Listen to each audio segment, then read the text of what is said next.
Boy, howdy. I am so happy that you clicked play today because it is an historic event that's happening here right now at SLB Drinks.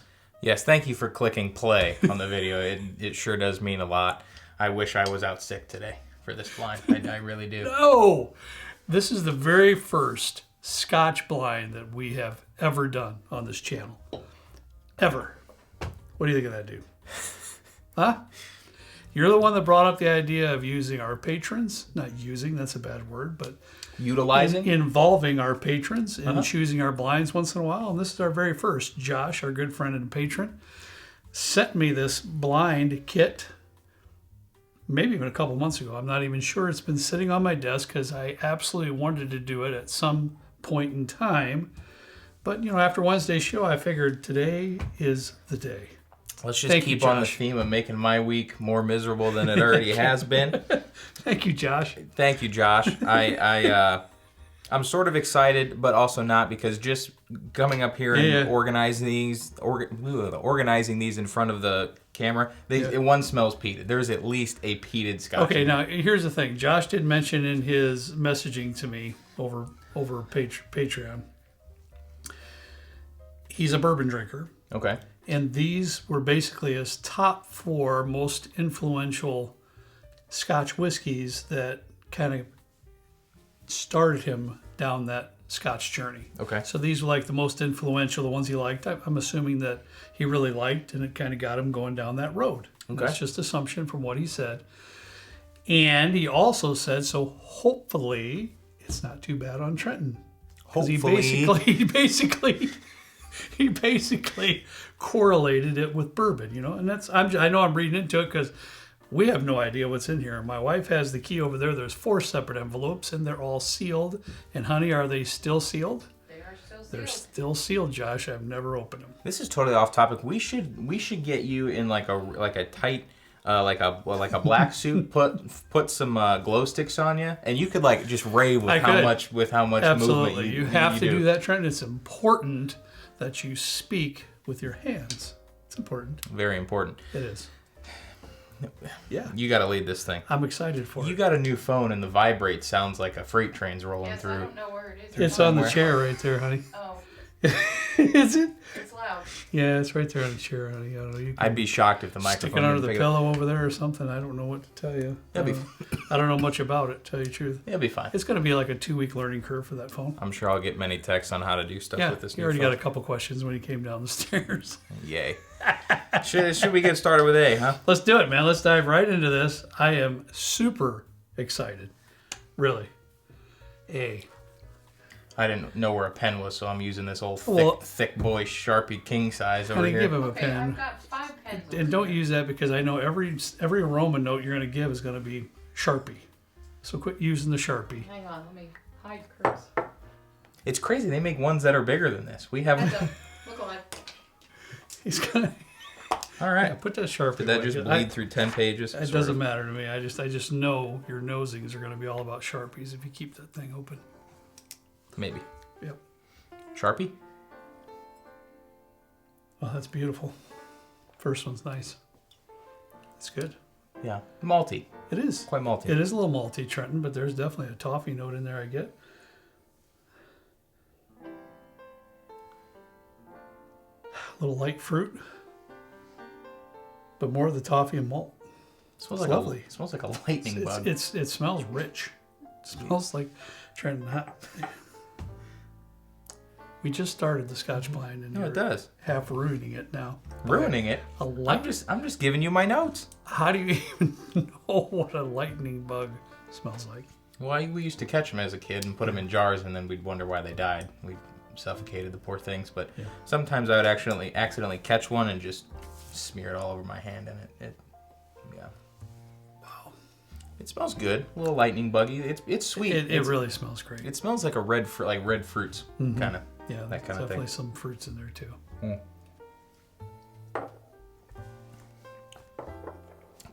I'd drink that.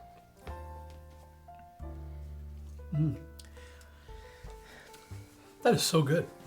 Yeah, that is really nice. It's really dark too. It is. Like it's.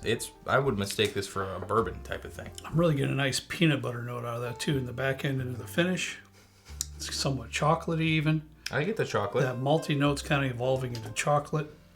I feel like it still has some of that fruit tone in there. It's really, really nice. Yeah. I struggle with between a chocolate and a coffee sometimes, especially with single malts. I almost picked that up, but I think it is more of a chocolate covered red fruit of some type with a little bit of malty and a nice sweetness. It's pretty mellow. That's so good. It's rich, full flavor. And that's another thing we don't know, Trent. And I just thought about this, but these could be $35. One or all of them could be a $35 Scotch blend. That's true. They could be a little more expensive. We could have a $100 bottle out here. Yeah. We don't even know. Could be single malt. Could be a blend of some sort. We don't know. Despite the lightning bug nose that I got, I think this is actually a really solid pour. It's good. Yeah. Yeah, I'm digging it big time. Do you get some like dusty qualities to it a little bit? Okay. Sure. Yeah, okay. it has that. It's really like it's ripe tasting, which is weird. It's really like fresh, ripe red fruit type of thing. Yeah, I really dig that. That's really good. Good on you, buddy. You can't deny any of that. Ruining the blind. You're doing better. Keep it up. This is quite citrusy, like a blood orange. I don't know if it's just. I don't even think I had peanut butter today, did I? No, I did not. Sometimes in the morning I'll slap on a little peanut butter on some toast and head out the door. But I'm getting a little peanut butter on the nose too. But yes, definitely a citrus thing too. But I think it's that malt comes through for me a little bit as a peanut butter. Nope. I'm getting a brittly type of vibe. Cool. With a little citrus. Yeah. Okay. It's not super complex. There's a little bit of stuff going on, and it's nice. Yeah, it's nice. Nothing against it. Right. Do you usually get with these? Do you usually get like oak at all? Or is that not much of a thing because they're usually like second fill, right? Or yes, it's usually in some form of a second fill cask. So ex bourbon, ex sherry, ex whatever. Mm-hmm. So normally, I don't as much normally. I'm not trying to pick that up, but just I haven't really gotten much oak from any of the stuff that we've done this week. Minus I don't remember what we did on Monday. Yeah, but you're 100% correct. A lot of that's specifically due to using used casks. Okay.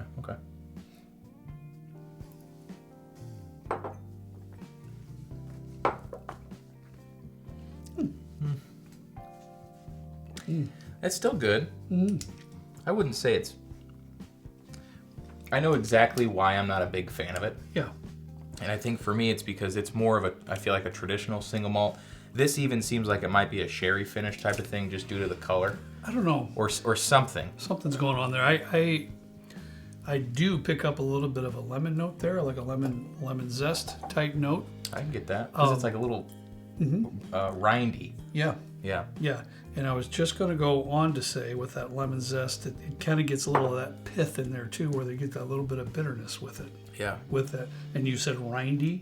It kind of equates to the same thing I'm trying to say. On second sip, I like it better than the first. It's not as complex as A, but it's still a good pour. This is more of like a summery type of thing, I feel like. Yeah. It's light. And Trenton's right. It's kind of a one-noter, a little bit. I can absolutely see that. But I mean, depending on the price, I would pay $40-$50 for this. Yeah. I don't think it's too bad. No. And so far so good. We've gotten through A and B, and Trenton doesn't hate him yet. Now he swore.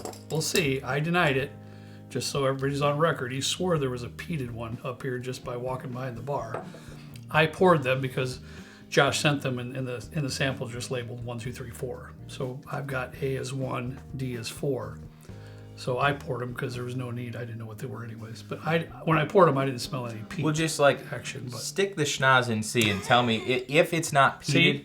Could you see where I'm coming from with my and peated? it may be too. You may be right. I don't know. First two, I'm going to say no. No. So, and I'm a little bit more sensitive when it comes to peat. Yeah. So I can usually pick, and sometimes I mistake it for more of a... Well, there you go. Kid's got to be right once in a while. I was going to say, dude, if it's not, I'd have been really curious about what that process looks like. Well, I take a step back because as I was pouring, I didn't pick up on it. And there are some scotches out there like, off the top of my head, Highland Park, that has, slight amounts of peat, but not a lot like your Ardbeg and Lefroy. Octomores. A lot lower on the ppm scale. But this one, I think, definitely has some peat action.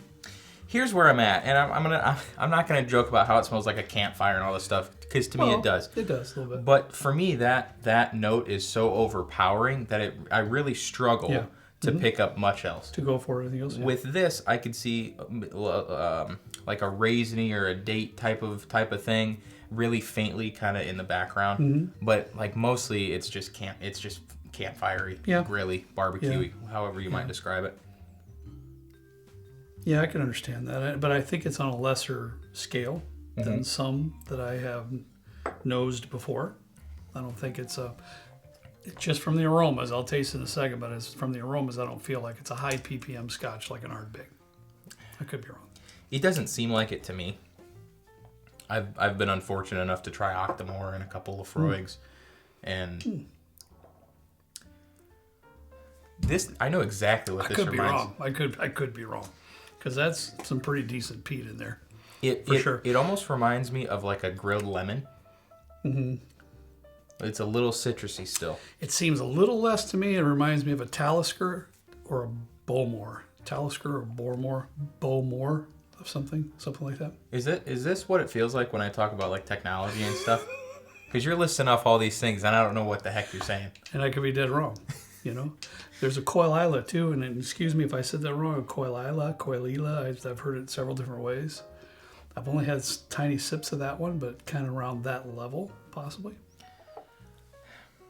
I don't need to take another sip to know that it's not my favorite. I was trying to pick up some more notes. I like it though. I think the peat level is really nice. It does lend some ash. It does. You know what I don't get really as much here is those barbecue notes, bacon notes that I get in some of the other ones that I try. Yeah, it's not meaty or anything. No, not to me. It's a little briny. It definitely has some little ash note in there. A little trashy, a little bit. What? A little trashy. Trashy? Mm-hmm. That's something you want to drink. It's like I get the brininess, so it's almost like if you grill the pickle. Mm-hmm. It's almost pineapple-y a little bit too. But you got to get past the peat. Now, don't get me wrong. I can't get past the peat on that. That's why I took a few sips, because this is something I'd have to sit down with for a little while to kind of let the peat, acclimate to the palate, and then start trying to pick up some other notes. So, okay, this is a good question, maybe. When you drink a peated Scotch, do you work your way up starting from like a single malt and then go into a peated Scotch, or you just go full send on like an Ardbeg? Okay. Yeah, because truthfully, when I am in the mood for a peated Scotch, and I've said on the channel before, it's usually one of those things, it's a max 2 ounce. A lot of times I'll pour like a 1 ounce of one thing and a 1 ounce of another, and then I'm done. It's kind of like, to me, a rich chocolate cake. Okay. And I know, honey, we don't jive on that, because if there's one thing my wife is an aficionado in, is cake, right? We go to a wedding somewhere and somebody has whipped cream as frosting on the cake, right? It's over. That's a thing somebody does? It's done. Whipped cream instead of frosting? Sometimes. Oh. I'm getting the eyeball and I don't know why, but anyways. Am I going to need to edit this out? Why? I must have said the wrong thing, so I apologize. But anyways. Huh. This might not air, this section, but we'll see. We'll see. We'll find out. All right, well, let's move on, because I guess I've said enough. Okay, I don't think D is peated, but it smells really dark and rich. It could be I still have some of those fumes in my nostrils. Oh, that is good. I have a hairy nose for some reason. Sometimes I'll wake up and I have nose hairs. Like, does that happen to you? You have nose hairs popping out of your nostrils? Dude, I'm 60 years old. I got hair popping out of things that you would never even think would happen. Please. Seriously. It's a trim job every other day, figuring out what's happening. The eyebrows. The eyebrows got to get whacked once in a while. I didn't know he was going to take it there. Yeah. Usually he keeps it Hey, G. all my good men out there that are around that 60-year mark, or maybe a little more or a little less, they know. I have a single chest hair right here. Every now and then I'll look at it and it gets a little too big. It starts to do a curly Q, but that's it. Just a single one. I would include it, but I shaved it off the other day, and it'll take a couple weeks to pop back out to that length. Yeah, me, yeah. I could make a down pillow for the most part, probably. What? We could auction that off. If you guys want to. We're off the rails here. I'd be scratching for days. No, sorry, we're not doing that. Oh, shame. No, you would just save it for until October when we do the live stream. Good grief. It smells like a tire. Also, maybe a little peated. I don't know. It's different. And that's what I'm trying to get in there a few times for. You mentioned it. I think it's less peat than C, obviously, but I think there. I'm trying to. There might be some in there in this one. Honestly, but I love it. I think it's great. See? That's close. You deserve that. No, seriously. Do you get a little Sharpie or a little bit of a marker? Just a tiny bit, but not as much as some of them that we've tried before. Maybe a tiny bit. A brasso note, maybe. No, not that either. I like it though. I think it's great. I could see why Josh might have liked these, being a bourbon drinker. They appeal to me in some way. I'm not a huge fan of the peated one, but this smells really good. Citrusy also, maybe. There's definitely a little peated in there, but I love it. Now we're getting into the barbecue notes, the bacon notes, the little bit of campfire notes. Bring on the smoked meats. Bring it. I will say, for somebody who doesn't want to drink a barbecue, I think that D is there's still those notes there. It's a little less harsh. There is some peat, but also I get more of a berry or a jammy type of note that overtakes the barbecue or the bacon or whatever you want to call it. That's just wonderful. I love that. If I were to venture out and buy a peated Scotch, I think this actually might be one of my first ones. Wow. Okay. All right then. I still need to get used to that, and I'm not a huge barbecue fan either. I'll have when you do some smoked stuff, I'll eat that here. But if I'm going out to eat, I get salmon, I get chicken, seafood, that type of thing. I don't really venture into the bacon. I like bacon, but I don't venture into that. That's okay. I get it. Good though. What was a little bit ironic for me on D, Trenton, is that I didn't pick up that well on the amount of peat that was actually in the sip.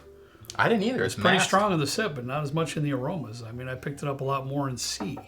So I'm going to really be curious on the reveal, which ones I feel might have a little bit more. On a sip, I feel like this one has a little bit more on a peat level. D does. Really? But I could be wrong. Interesting. This was great. Well balanced. Wonderful sip. Trenton's right. The fruits, and then you get the bacon, the barbecue, all that good stuff in there. Really nice. This is either more peat and way more balanced, or less peat and still really well balanced. I don't know how else to put it. But you want me to go first? You want to go first? Yeah, go ahead. What are you pushing out first, pal? My first out, surprise, surprise, is going to be C. And that is purely because of the peat. It's just something I can't get past. I'm glad I tried it. Josh, thank you for all these samples. But this is just, it's not bad by any means. It's just not something that I personally would enjoy at this point in my journey with spirits. Okay. Maybe someday. For me, honey, I'm going to push out B first. What? That's first for me. And I knew Trent and I would be a little bit different here. To me, B was a nice sip. I think it was but it's just kind of more of a one-noter, and I got just a little bit of bitterness there. That's the only reason I'm pushing that out. Josh, I really think all of these were really nice sips, so thank you so much. But for me, from what I'm tasting and what I'm enjoying today, B I have to push out first.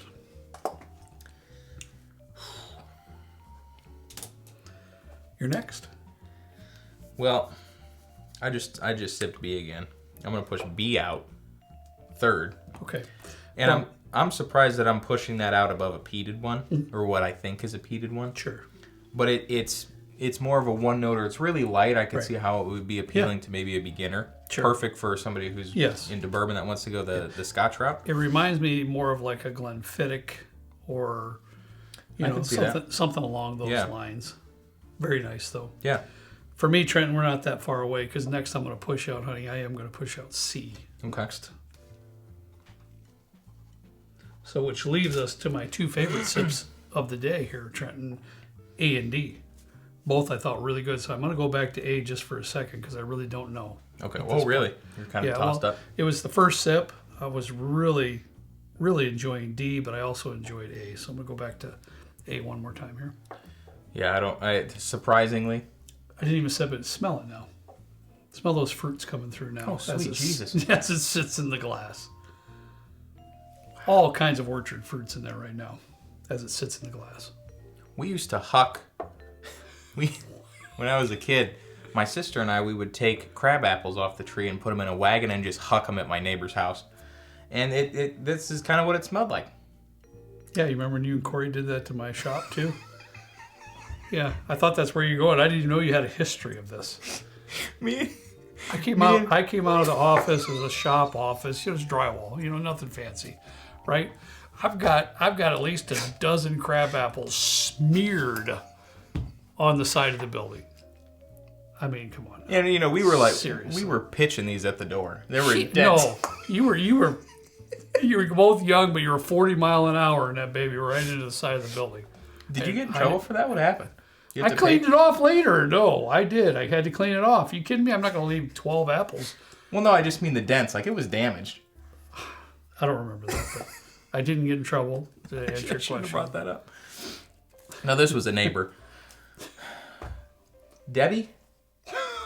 I got to take a sip here, bro. What's funny about Debbie? Is Debbie White. I always say Betty White. Rip. Betty White. My lady. She is funny. I love the Golden Girls. I absolutely hilarious. love Betty White. She yeah. is hilarious. Oh, Hilarious. Yeah. So I'll say dead quiet for this. Please, thank you.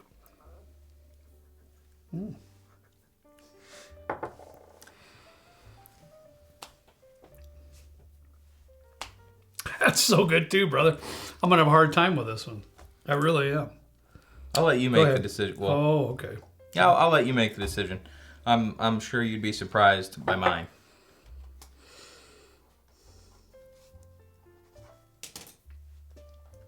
Babe, I'm gonna put A in second and D in first.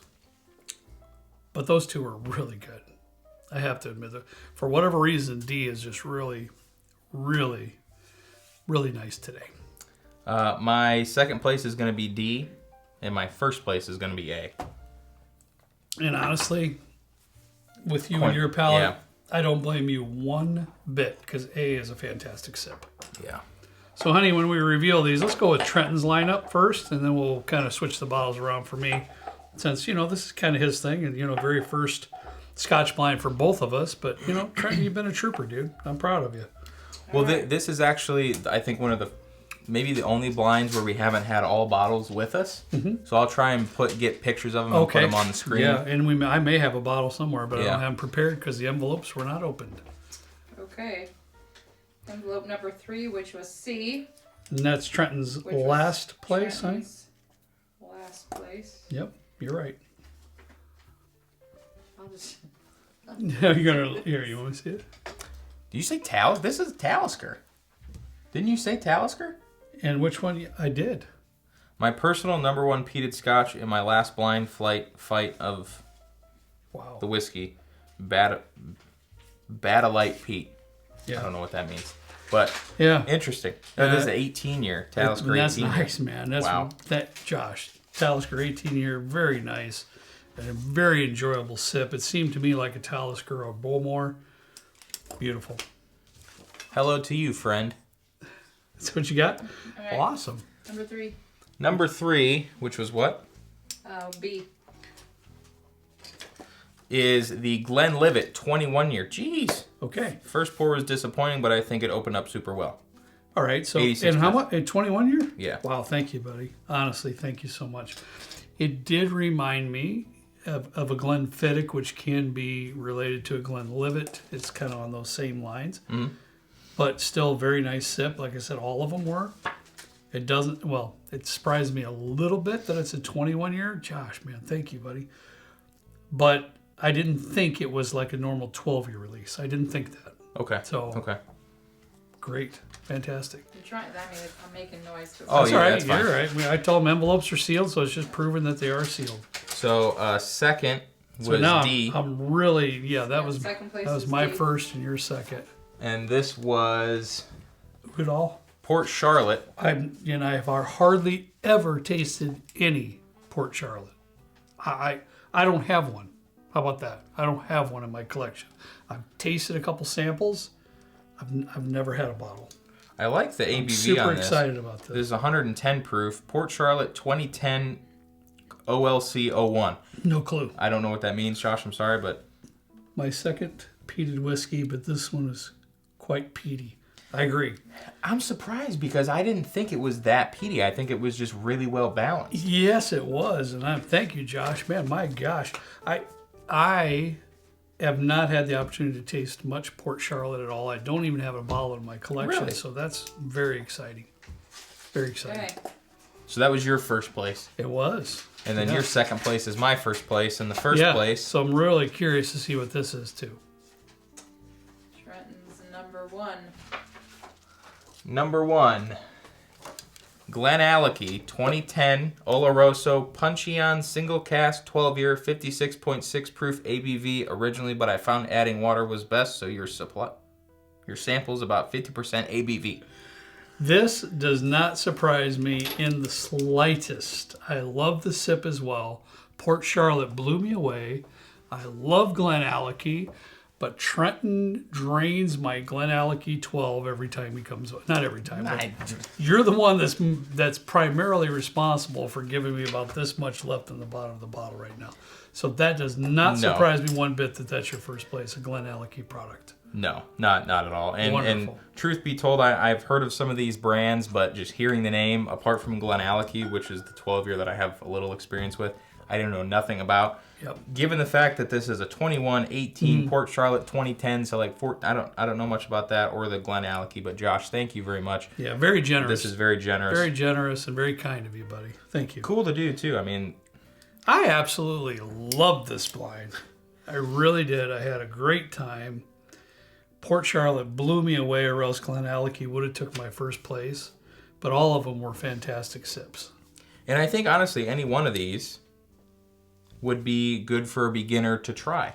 Yeah, and that's basically what he mentioned in the message to me. Okay. He's a bourbon lover, and these were basically his top 4 that kind of progressed him into his Scotch journey that he really liked. Well, let's go with that. And do you know the prices of some of these? I'm assuming, given their age, they might not be super I could cheap. throw a stab at it. This Glenallachie seems like it's a little bit more of a limited release with the Oloroso mentioning there. I'm guessing that's close to $100 possibly, $80, something like that. Sorry, Josh, if I'm not correct. Josh, if you watch the video, which I think you will because I told you it would be on today, please let us know. If you're kind enough to let us know the costs of these bottles in the comments, that would be great. Trenton, if you see it or I see it, let's pin it. Yeah, I will. So we can do that. But this Glenlivet's probably every bit of $150 or $200. This Talisker 18-year-old, same thing's probably good. I'm just guessing. That Port Charlotte, I have no idea. I've never bought one. I know they don't come by that often. I've never seen one in our area. Okay. Ever. I've seen the other ones. I haven't seen this limited. I'm just guessing it's a limited release from Glenallachie. I've never seen that one in our area. Our Scotch selection around here sucks. I have seen the Glenlivet. I think I might have one. Maybe. No, that's a Glengoyne. Glengoyne 21. Glengoyne. The Goyne. So I'm sorry, I do not have a Glenlivet 21, but I do have. It's either the Bowmore 18 or the Talisker 18 I have. Okay. But anyways, Well, yeah. fabulous selection. Thank you. See, this was a lot of fun. I'm surprised I had as much loved fun it. as I did. Yeah. If you are a beginner, I would recommend honestly any one of these. The peated ones, depending if you want to take that leap into the peated world, but I mean they are going to be a little bit more judging from what you said and just glancing at the names and the age statements. But if you see one, it might not be a bad idea to maybe splurge if you can get it for a good price and check it out. I think any of these would be solid options to go with for a beginner. One last request. If you'd like to see more Scotch videos from Trent and I, let us know in the comments. We kind of, I just don't, I don't think it, a lot of times, Trenton, it's a searched out topic for a lot of folks who are bourbon lovers, and I get that. Bourbon lovers, then rye is a little bit lower, Scotch is a little bit lower than that. That's kind of what we see. Oh, yeah, yeah. But if you'd like to see more, I'd love to do more because I had a fantastic time. So let Trenton know in the comments if you want to see more. I don't get to read the comments too often these days. Yeah, I mean, that'd be fun. Maybe less peated and more single malt, but that's okay. You know, we'll give it a shot. Whatever happens, happens. Thank you again, Josh. This was a lot of fun. Yeah, appreciate it. All right, that's all we have for you today. As always, we ask you to please drink responsibly, and you... What? No, Is this something you're going to cut out too? Is you going to cut this out? No, keep going. Okay. Keep going. Where'd we end? Just start again. As you know, the as always bit that you do. As always, we ask you to please drink responsibly. We'll see you next time, right down here with Trent and me in the good old basement bourbon bar. I just got so excited about this Scotch blind, I couldn't even finish it. See you later.